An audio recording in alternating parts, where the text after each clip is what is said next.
जय श्री राम। आज हम सब मिलकर त्रेता युग की एक बहुत ही पवित्र कथा में गोता लगाएंगे।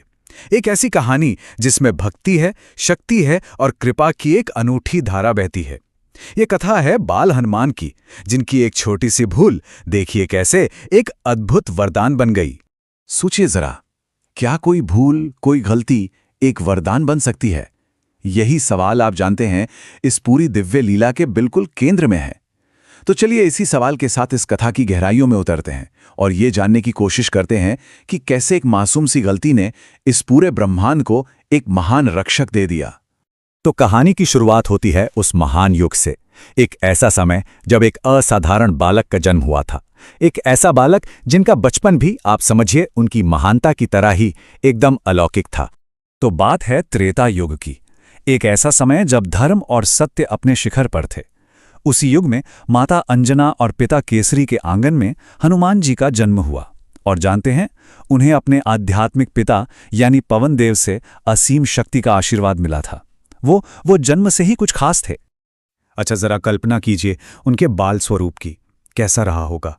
उनकी आंखों में ना एक दिव्य चमक थी, शरीर में इतनी ऊर्जा की कोई थाह नहीं, और मन तो असीम जिज्ञासा से भरा हुआ था। स्वभाव से एकदम चंचल, किसी से कोई डर नहीं, और शक्तिशाली तो इतने कि क्या कहने। तो अब कहानी उस मोड़ पर आती है, उस एक पल पर जब एक खूबसूरत सी सुबह एक ऐसी महाकाव्य यात्रा की वजह बन गई जिसकी किसी ने कल्पना भी नहीं की थी। तो सोचिए, एक सुबह का समय है, आसमान में सूरज उग रहा है, एकदम लाल और चमक रहा है। बाल हनुमान की नजरों को वो किसी विशाल मीठे और रसीले फल जैसा लगा। बस उनकी बाल सुलभ मासूमियत ने उस दिव्य तेज को क्या समझा? अपनी भूख मिटाने का एक जरिया। और उनके नन्हे से मन में बस एक ही ख्याल आया, अरे वाह, कितना सुंदर फल है, ये तो मुझे खाना है। ये कोई अहंकार नहीं था, ना ही अपनी शक्ति दिखाने की कोई इच्छा थी। नहीं, ये तो बस एक बच्चे की एकदम शुद्ध और सरल सी ख्वाहिश थी। और बस बिना एक पल भी सोचे उन्होंने लगा दी आकाश की ओर छलांग। और वो कोई ऐसी वैसी छलांग नहीं थी, वो इतनी विशाल, इतनी अकल्पनीय थी कि पूरा देवलोक देखकर हैरान रह गया। ये कोई मामूली उड़ान नहीं थी, ये तो पवन पुत्र की शक्ति का पहला ब्रह्मांडीय प्रदर्शन था, जिसने समय और स्थान, सारी सीमाओं को पार कर दिया था। लेकिन उनकी इस मासूम सी हरकत ने देवलोक में एक बहुत बड़ी हलचल मचा दी, और देखते ही देखते एक ब्रह्मांडीय संकट की स्थिति पैदा हो गई। जैसे जैसे बाल हनुमान सूर्य के करीब पहुंचते जा रहे थे, देवलोक में घबराहट फैलती जा रही थी। सब देवता चिंतित हो गए। उन्हें लगा कि अगर इस बालक ने सचमुच सूर्य को निगल लिया, तब तो पूरी सृष्टि में अंधेरा छा जाएगा, बहुत बड़ा अनर्थ हो जाएगा। अब इस संकट को कैसे रोका जाए? सारे देवताओं ने मिलकर देवराज इंद्र से प्रार्थना की कि आप ही कुछ कीजिए। और तब इंद्र अपने सबसे शक्तिशाली अस्त्र, अपने अमोघ वज्र के साथ उस दिव्य बालक को रोकने के लिए प्रकट हुए। और उसी क्षण इंद्र ने अपने वज्र से प्रहार कर दिया, जो सीधा बाल हनुमान की ठोड़ी पर जाकर लगा। इसी प्रहार से उनकी ठोड़ी, जिसे हनु कहते हैं, वो घायल हो गई।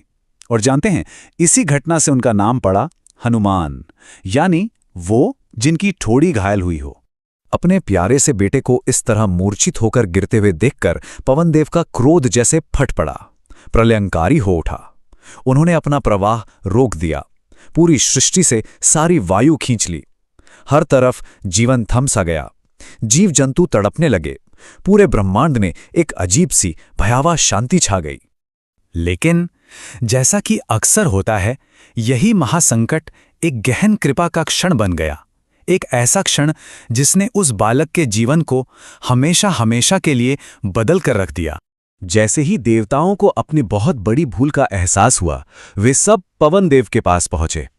उन्होंने उनसे क्षमा मांगी और फिर अपने आशीर्वाद से बाल हनुमान को फिर से जीवन दान दिया।